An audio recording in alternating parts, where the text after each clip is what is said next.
ஒரு கூர்மையான குன்றின் விளிம்பில் அமைந்திருந்த பழைய கலங்கரை விளக்கம் கடலின் பாதுகாவலராக நின்றது. அதன் விளக்கு தொலைந்து போன மாலுமிகளை புயல்களில் வழிநடத்தியது. பல ஆண்டுகளாக கலங்கரை விளக்க காப்பாளர் அதன் சுடரை பராமரித்து எந்த கப்பலும் படுகொழியால் விழுங்கப்படாமல் பார்த்துக் கொண்டார். ஆனால் இது சாதாரண ஒளி அல்ல. புயல் நிறைந்த இரவுகளில் காற்று அலறி கடல் சீற்றத்துடன் கலங்கும் போது விளக்கு பாதுகாப்புக்கான பாதையை விட அதிகமாக வெளிப்படுத்தியது. அது வரவிருக்கும் விஷயங்களை பற்றிய காட்சிகளை காட்டியது. ஒரு துரதிருஷ்டவசமான இரவில் புயல் எப்போதும் இல்லாத அளவுக்கு வலுவாக வீசிய போது காவலாளி தன்னை மையமாக கொண்டு உலுக்கிய ஒன்றைக் கண்டார். ஒரு வெற்றுப் படகில் தத்தளித்து தெரியாத விதியை நோக்கி பயணிக்கும் ஒரு பார்வை. அலைகள் மோதி காற்று கர்ஜித்த போது காவலாளி ஒரு சிலிர்க்க வைக்கும் கேள்வியை எதிர்கொண்டார். வெளிச்சம் அவருக்கு தப்பிப்பதற்கான வழியா அல்லது அவரது விதியை மூடுவதற்கான வழியா? அவர் தனது வழியை கண்டுபிடிக்குமா அல்லது கலங்கரை விளக்கம் அவரை தனது சொந்தமாக கோருமா?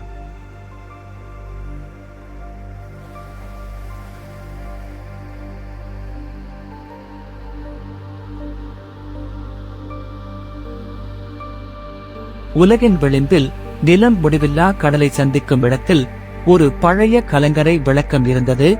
அதன் வானிலையால் பாதிக்கப்பட்ட கற்கள் தொலைந்து போன மற்றும் கண்டுபிடிக்கப்பட்ட கப்பல்களின் கதைகளை கிசுகிசுத்தன.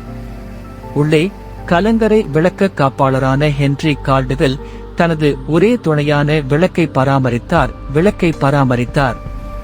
ஹென்றி சாதாரண காப்பாளர் அல்ல. அவரது விளக்கு கப்பல்களை வழிநடத்துவது மட்டுமல்லாமல் எதிர்காலத்தின் காட்சிகளையும் வெளிப்படுத்தியது. சில இரவுகளில் புயல் கடுமையாக வீசும்போது ஒளிக்கற்றை மின்னும். அதன் பிரகாசத்தில் காட்சிகள் தோன்றும். ஒரு இரவு ஹென்றி ஒரு வணிக கப்பல் பாறைகளில் இருந்து தப்பிப்பதைக் கண்டார். மற்றொரு இரவு ஒரு மீனவர் தனது வலையில் எதிர்பாராத புதையலை கண்டுபிடித்தார். ஆனால் அந்த தரிசனங்கள் ஒருபோதும் அவருடையவை அல்ல. பெரும் புயலின் இரவு வரை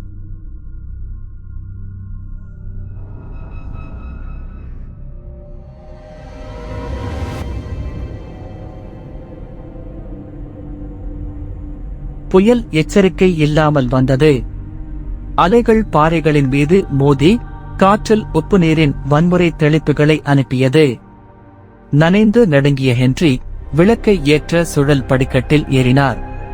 இருளை கதிர் வெட்டும் போது காட்சிகள் தொடங்கின. முதலில் மங்கலாகவும் பின்னர் தெளிவாகவும்.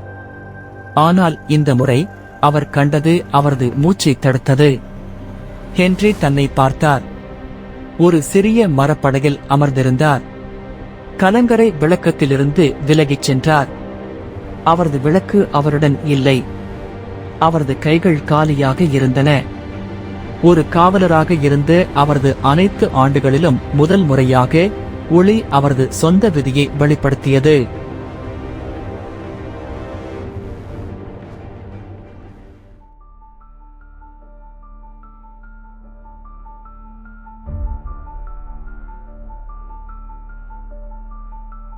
ஹென்றி லென்ஸை விட்டு விலகிச் சென்றார். அவர் மூட நம்பிக்கையை விரும்பாதவர். ஆனால் இது வித்தியாசமானது. அவர் கண் சிமிட்டும் போது கூட பார்வை நிலைத்திருந்தது. அவர் தனது சொந்த மரணத்தை கண்டாரா? புயல் ஏற்கனவே அவரது தலைவிதியை தீர்மானித்து விட்டதா? இல்லை என்று அவர் முணுமுணுத்தார். நான் தான் காவலாளி. இது என் கலங்கரை விளக்கம். ஆனால் விளக்கு மீண்டும் துடித்தது. அதன் பிரகாசத்தில் அவர் மீண்டும் படகை பார்த்தார். இந்த முறை கலங்கரை விளக்கத்திலிருந்து வெகு தொலைவில். அவரது பிரதிபலிப்பு கருப்பு நீரிலிருந்து அவரை திரும்பி பார்த்தது. ஆனால் ஏதோ தவறு இருந்தது. படகில் இருந்தவர் பீதியடையவில்லை. அவர் சிரித்துக் கொண்டிருந்தார்.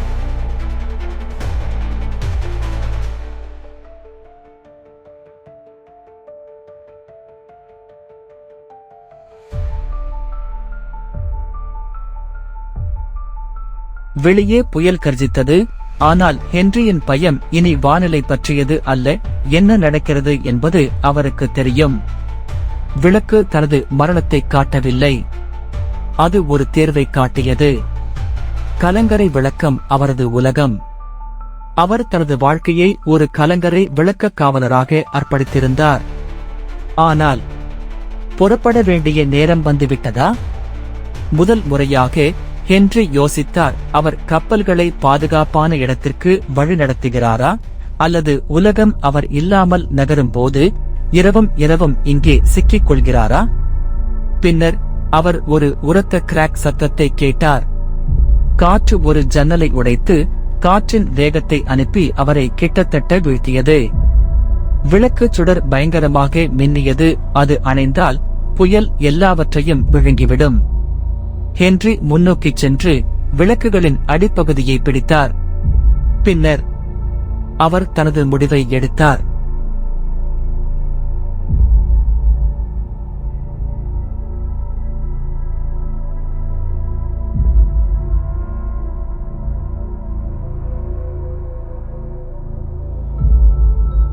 புயல் இறுதியாக கடந்தபோது காலை சூரியனுக்கு எதிராக கலங்கரை விளக்கம் நிமிர்ந்து நின்றது. ஆனால் ஏதோ வித்தியாசமாக இருந்தது. லாந்தரின் ஒளிக்கற்றை பலவீனமாக மின்னியது, பின்னர் மங்கியது. மேலும் ஹென்றி அங்கிருந்து சென்றுவிட்டார். நகர மக்கள் அவரை தேடினார்கள், ஆனால் எந்த தடயமும் இல்லை. கால்தடங்கள் எதுவும் விலகிச் செல்லவில்லை, போராட்டத்தின் அறிகுறியும் இல்லை. கலங்கரை விளக்கம் மட்டும் தனியாக நின்றது. ஆனால் கடலில் ஒரு மீனவர் அசாதாரணமான ஒன்றைக் கண்டார். ஒரு சிறிய மரப்படகு. உள்ளே அமர்ந்திருக்கும் ஒருவர் கடைசியாக ஒருமுறை கலங்கரை விளக்கத்தை பார்த்துக் கொண்டிருந்தார்.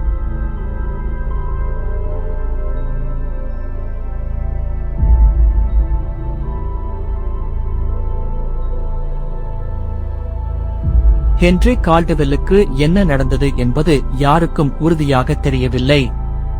சிலர் அவர் கடலால் கொல்லப்பட்டதாகவும் அவர் காப்பாற்றிய அனைத்து உயிர்களுக்கும் ஈடாக எடுக்கப்பட்டதாகவும் கூறுகிறார்கள். மற்றவர்கள் விளக்கு அவரை விழுங்கவில்லை, அது அவரை விடுவித்தது என்றும் கூறுகிறார்கள். ஒருவேளை அவர் நீண்ட காலமாக பணியில் சிக்கியிருக்கலாம்.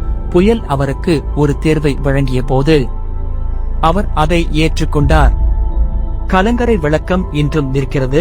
அதன் விளக்கு அடுத்த காவலருக்காக காத்திருப்பது போல மங்கலாக ஒளிரும். புயல் நிறைந்த இரவுகளில் ஒரு சிறிய படகு அடிவானத்திற்கு அப்பால் மிதப்பதை நீங்கள் காணலாம் என்று சிலர் கூறுகிறார்கள். ஒரு மனிதன் அலைகளை பார்த்து சிரித்துக் கொண்டிருக்கிறான்.